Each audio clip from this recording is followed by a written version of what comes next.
इस समय पर एक नाम धुनी कराने का अभियान चल रहा है। क्यों? इसलिए कि आदत बन जाए इनकी।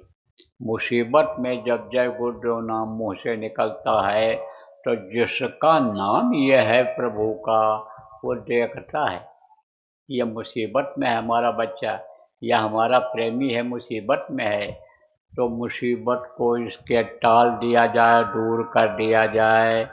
तो मुसीबतें तो आगे बड़ी बड़ी हैं, आगे तबाही बड़ी बड़ी तबाही आ रही है।